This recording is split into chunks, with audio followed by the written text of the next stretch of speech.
So today we're walking the Robin Hood south to Beeley Loop via Chatsworth. It's about 17 kilometre circuit, bit of a steady elevation, long open stretches across the eastern edge of the Peak District. It's a route that rewards early clarity because once you're committed to the upland section, your options narrow pretty swiftly. Before we step off, let's run the peaks check, that ritual that sets a tone for every walk. So, personal, how are you arriving today? Energy, mood, focus, all intention, all shape the decisions that we'll make out here. Environment, cool air, blanket of cloud and dry forecast until later. Rain not forecast till about 7 tonight. The wind is gentle at valley level, but high up it'll be more noticeable, around 8 knots gusting into the high teens. Accompaniment, who's with you today? Or are you walking solo? Your decisions change depending on the group, the pace and the shared expectation. Knowledge, well, this is a new route for me today. We know it trends south before looping towards Beeley. We also know the terrain shifts from the woodland to the open moor, so navigation discipline will matter. And then lastly, safety. What are your non-negotiables today? Footing, layers, hydration, daylight and the decisions that we'll make if the conditions change.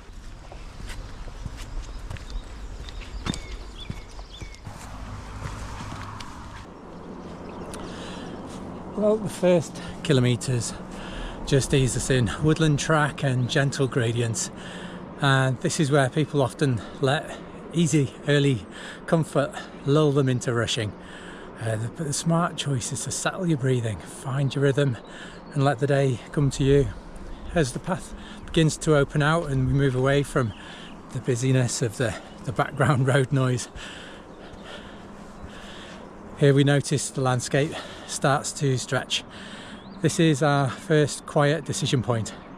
Do you keep the early pace or do you bank some of that energy for the climb and the walk ahead?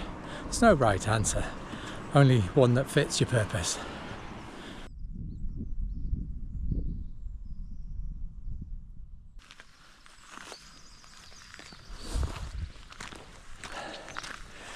Yeah, sharp sides to those little footprints belonging to a deer show.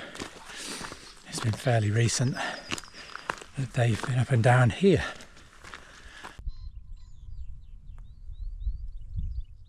But the views are wide open and it's a reward section, and that can be a point where you can lose focus.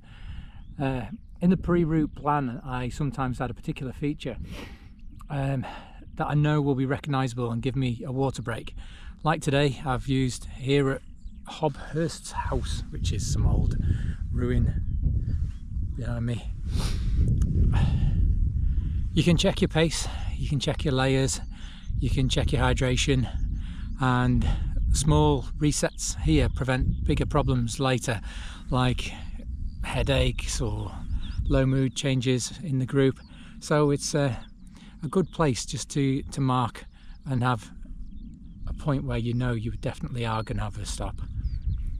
The only reason I might change this on a given day is if the weather here was really not good. Obviously it's very exposed just here, and so I just drop back just our next section of walk, which you can see, which is just back towards them woods there that we just came up alongside.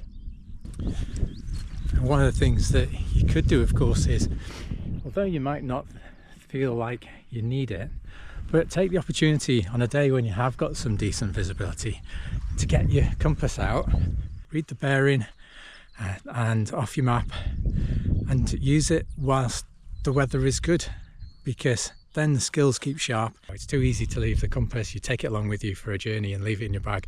Why not just take it out and just to give it a use?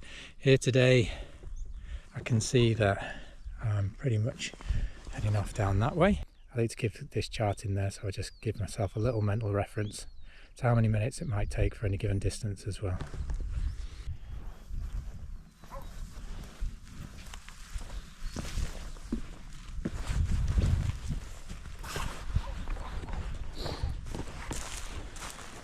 Here you can see us walking through this area of sedge. This is Juncas, and it is often a really visible thing on the moors to indicate that the area underfoot is really boggy.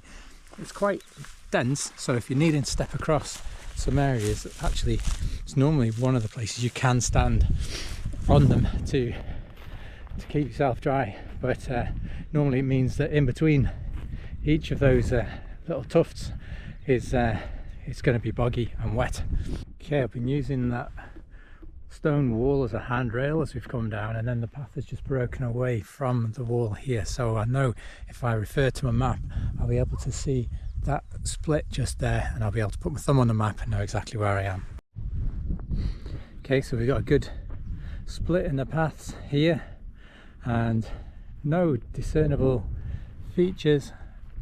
This is the more well-trodden path, but using my bearings, I know from the brook that I've just been at and where I just explained about the handrail of the wall there, I know that taking a bearing leads me up this one.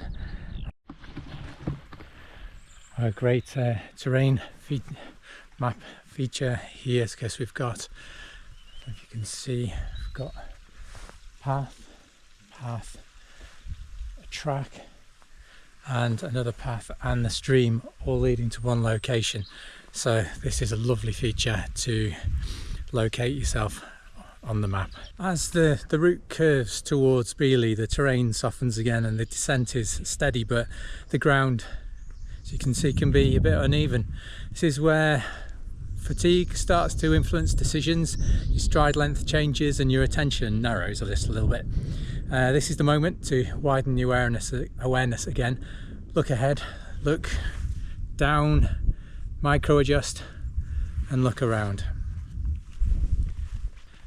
Just like here, a side path can just appear where they've been felling trees through the woods.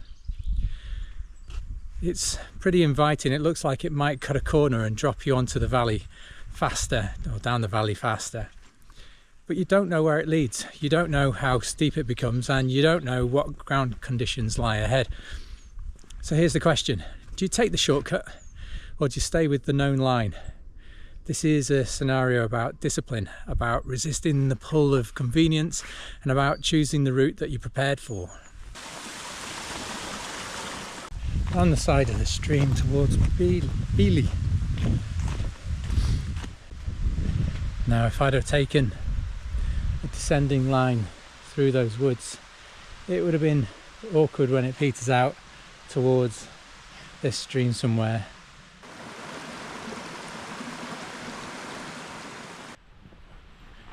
Here we drop through the woods and we're descending the valley, just using that stream as a handrail still. Nice audible feature, and the woods are thinning out as we approach Beeley. Now that I'm going to be crossing contours laterally on the map, so we know we're going to be going uphill, up there somewhere. And that little walk up and out of Beeley, ooh, well, that's not a bad view to sit and have a spot of lunch, I think.